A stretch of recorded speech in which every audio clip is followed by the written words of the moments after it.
this is Roger. Thanks for dropping by. This will be just a quick video today. I will probably water this lot today, and if I do I'll film them, but that will be tomorrow's video.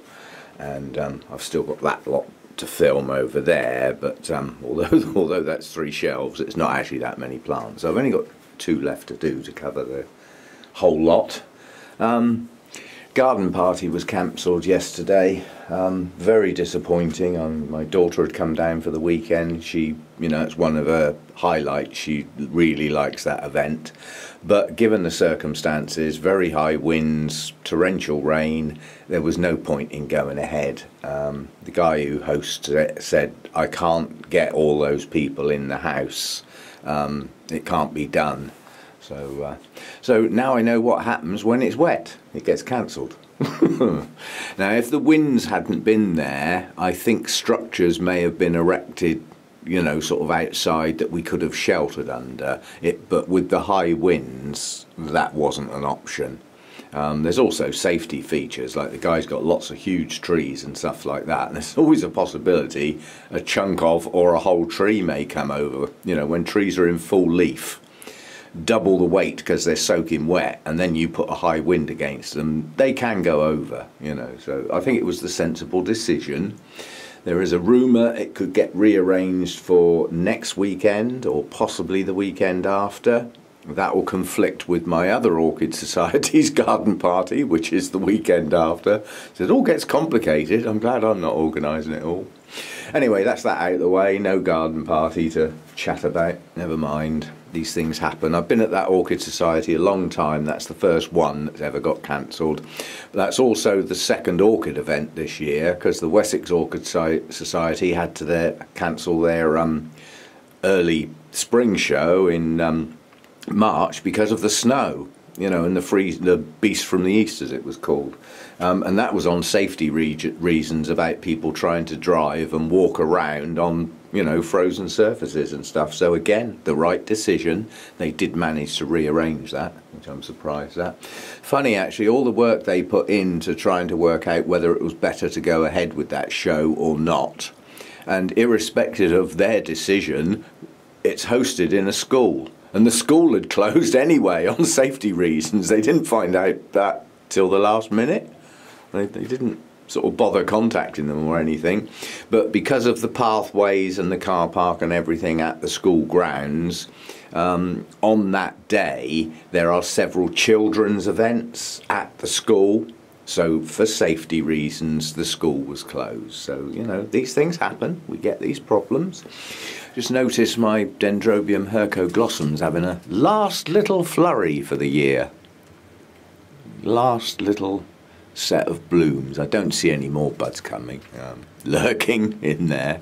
Right, in the second part of this video I've had a request for have I got any Dendrobium keikis lying around or plants I don't want that I would be willing to sell. Well, as you know, I gave away a hell of a lot of plants for my 4,000 giveaway, and although that seemed incredibly generous, it killed 2 birds with 1 stone, because I wanted a clear out. Which that achieved, and bit of a celebration at the same time, so that's all well and good. But the request did specifically say about Dendrobium keikis and plants I don't want. With the plants I've got at the moment, the only ones I'm not sure whether I'm keeping or not are in such a bad state I wouldn't wish them on anybody else. They're my recovery plants that might not make it. So they stay and live, or they stay and die, one or the other. Keiki wise, I've got to go careful, and this video is for that purpose. In the past, when playing around with keikis in kitchen time and all that sort of stuff, people may have put in requests and said, I wouldn't mind some keikis off of that plant. Well, I can't remember all that stuff. So what I will ask is, I'll go over the keikis now, and if in the past you are confident that you put in a request for these so mentioned keikis, you'll need to let me know, and let me know, if you possibly can, the video where you put the comments in, because otherwise people could just make it up, couldn't they? I mean, you can't make up a comment 3 months ago. If you put a comment against a 3-month-old video, it'll have today's date on it, so I'll know. Anyway, keikis. What have we got? We've got, I'll get that out of the way. There's some Hercoglossum keikis there, already potted up. Let's get this beauty out of the way. So there's some Hercoglossum keikis potted up.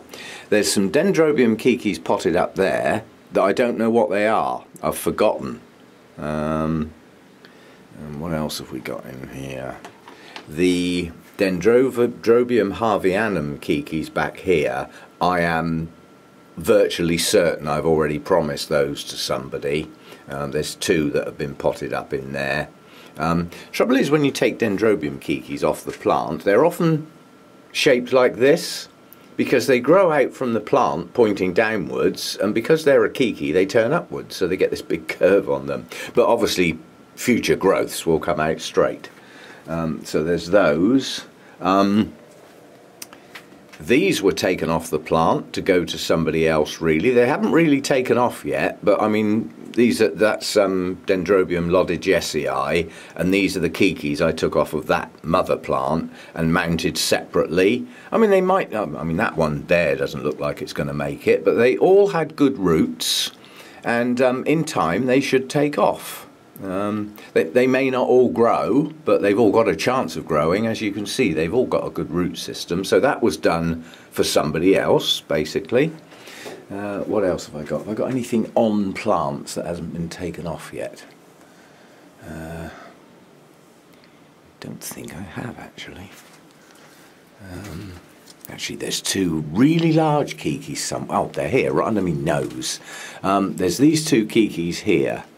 Now that is, I've forgotten, that is Dendrobium findlayanum. So there's 2 enormous keikis on there. I mean, that one is a foot long.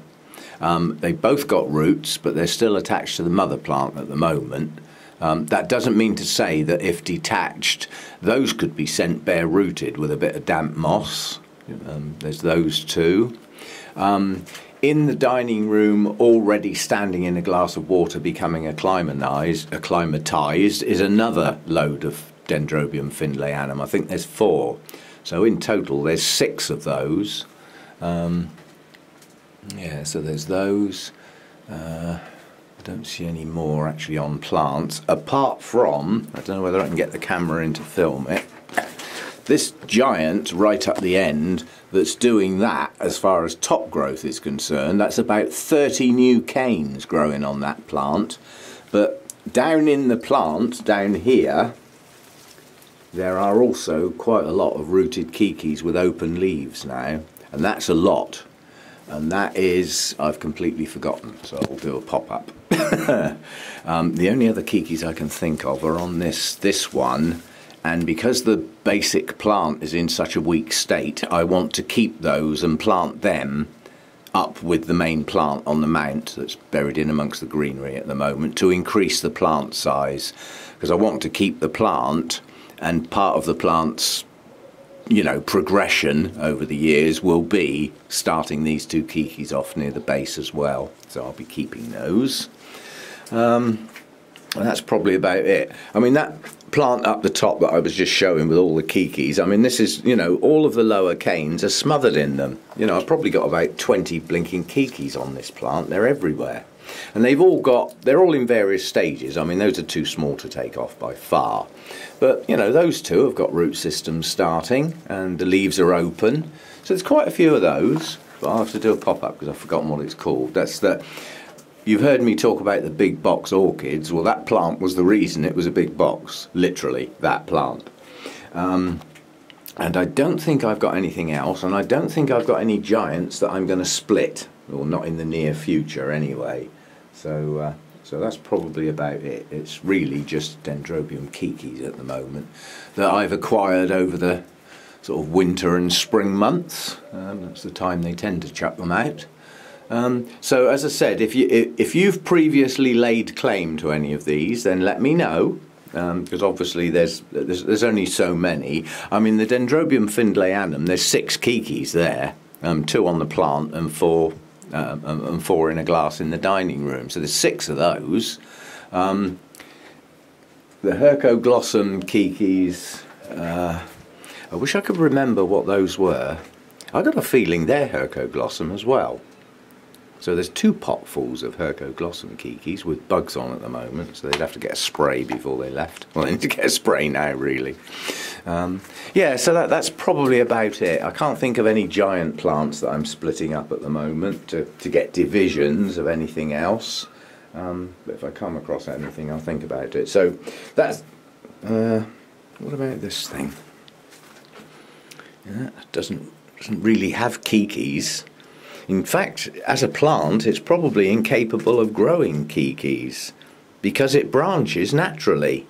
You know, the canes arch over and then start pushing out branches, but they're not keikis. They never produce roots. I suspect if you cut the cane either side of that and put it in some moss or something, it probably would root. But yeah, that's I was just looking. There's definitely nothing on there. There's branches everywhere on this, but nothing with roots on, so they're not strictly speaking keikis. It just has a naturally branching nature. So that's that. So yeah, I think that's about it, really. This giant Dendrobium in here, which is Chrysotoxum, I believe, I did split that, but the other half of it, to all intents and purposes, has very little life on it. But it's a giant plant. It's up the back there. You can see the canes in the corner there. One cane's still got 2 leaves on. It's a giant plant, but it has no new growths and very few roots on that part of the plant. I mean, this part of the plant's doing well, but I didn't want to keep that older part of the plant on this one because it would distract from its appearance and its view and its potential one day to possibly be shown. That would have spoilt it, in my opinion. That's why it was separated. But if it grows, if it does actually push up some new growths, I don't want 2 giant plants like that. But the shipping on that might be a little bit expensive because of the size of the box it would have to go in. Anyway, that's it. So I'll leave it at that for today, and hopefully I've got no rush to water anything at the moment. I really haven't, because we've just got dull days for a change. And I went round with the sprayer on Saturday morning before I went to get my daughter, and even though spraying my mounts is not really watering them properly, they've had no heat in here, yeah, and they've had very high humidity. So I'm not in a panic to water those properly, even if it doesn't get done today. But these were due to be watered yesterday. They got, well, Saturday really.